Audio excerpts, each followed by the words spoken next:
ये मानव के शरीर में पाए जाने वाला हृदय है। यानी हमारी जो आज की टॉपिक है वो मानव के हृदय के बारे में, हार्ट के बारे में। तो ये मानव के शरीर में पाए जाने वाला हार्ट। मानव के शरीर में हृदय कहाँ स्थित होता है?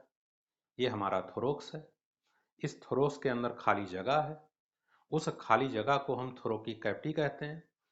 तो हमारा हृदय थोरोकिक कैविटी के अंदर स्थित है। इसी थोरोकिक कैविटी में दो लंग हैं, राइट लंग, लेफ्ट लंग। दोनों लंग के बीच में एक छोटा सा अवकाश है। वो छोटा सा अवकाश फिल्ड है लिक्विड से। उस लिक्विड को हम पेरिकार्डियल फ्लूइड कहते हैं। इस पेरिकार्डियल फ्लूइड के चारों ओर एक थैली है। उस थैली को हम पेरिकार्डियम कहते हैं। इसी पेरिकार्डियम में, पेरिकार्डियल फ्लूइड के भीतर हमारा हार्ट स्थित है। एक स्वस्थ व्यक्ति में, यदि वो पुरुष है, तो इस हृदय का जो भार है वो 300 ग्राम है। लेकिन अगर वो स्त्री है, फीमेल है, तो हृदय का भार 250 ग्राम है। अब हमने मानव के हृदय को, ह्यूमन के हृदय को ये बोर्ड पर लगा दिया। इस हृदय में, हार्ट में 4 चैम्बर हैं। ये 4 चैम्बर हैं। ये 2 चैम्बर राइट साइड पर हैं, 2 चैम्बर लेफ्ट साइड पर हैं। ये राइट साइड पर जो 2 चैम्बर हैं, इसमें से एक छोटा चैम्बर है जो ऊपर की तरफ है, एक लंबा चैम्बर है, बड़ा चैम्बर है जो नीचे की तरफ है।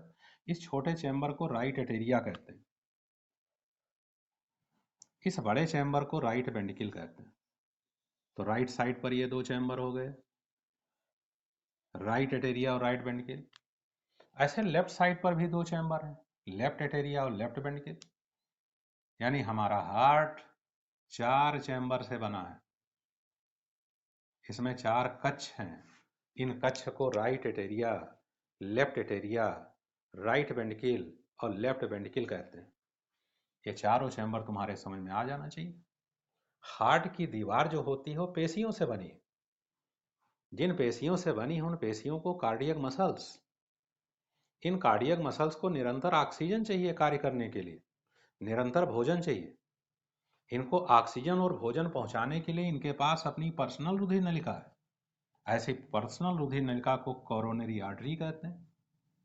तो हृदय के दीवार के अंदर पोषक तत्वों को, ऑक्सीजन को पहुंचाने के लिए कोरोनरी आर्टरी नामक इनकी पर्सनल रुधिर नलिकाएं होती हैं।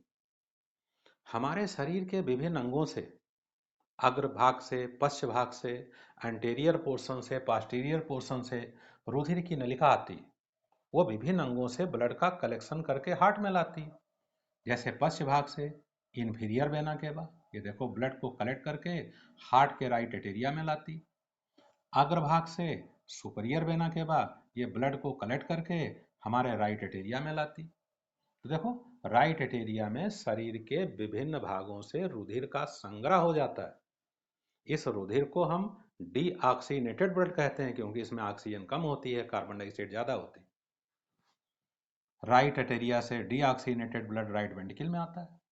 राइट वेंट्रिकल इसको पंप करता है एक मोटी रुधिर नलिका में जो 2 शाखा बनाती है। ये दोनों शाखाएं हमारे फेफड़े में चली जाती। हम इसको पल्मोनरी आर्टरी कहते हैं।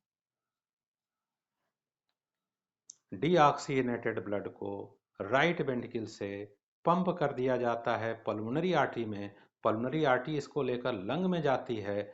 लंग के भीतर इस ब्लड को ऑक्सीजन मिल जाता है, कार्बन डाइऑक्साइड लंग द्वारा निकाल दिया जाता है।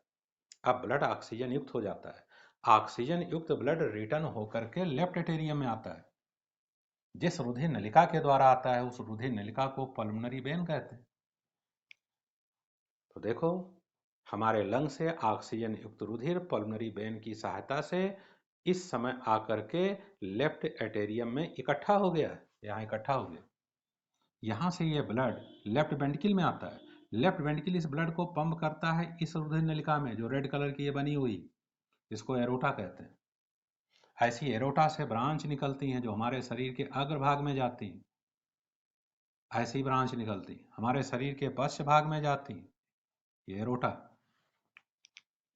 ये लेफ्ट वेंट्रिकल ऑक्सीजन युक्त ब्लड को इस एरोटा में पंप करता है। ये ब्लड हमारे अग्रभाग, पश्च भाग में सप्लाई करके शरीर के विभिन्न अंगों तक आर्टरी के द्वारा ब्लड को पहुंचा दिया जाता है। यानी ऑक्सीजन पहुंचा दिया जाता है और न्यूट्रिएंट मटेरियल पहुंचा दिया जाता है। जिसे अंग पा जाते हैं। इस तरीके से मानव का जो हृदय है, हार्ट है, वो कहाँ स्थित है, किस सैक के अंदर बंद है, किस फ्लूइड के अंदर पड़ा हुआ है, क्या वेट है, और इसका बाह्य स्ट्रक्चर क्या है, एक्सटर्नल स्ट्रक्चर क्या है, इतनी बातें हमने तुम्हें समझा दी। अब इस हार्ट का हम एक सेक्शन काटेंगे। ऐसे सेक्शन को हम सर्जिकल सेक्शंस कहते हैं, और इस सेक्शन द्वारा स्टडी करेंगे कि इस हार्ट की आंतरिक रचना कैसी, इंटरनल स्ट्रक्चर कैसा है। लेकिन ये हम तुम्हें पढ़ाएंगे अपने नेक्स्ट वीडियो में। मिलते हैं अगले वीडियो में। धन्यवाद।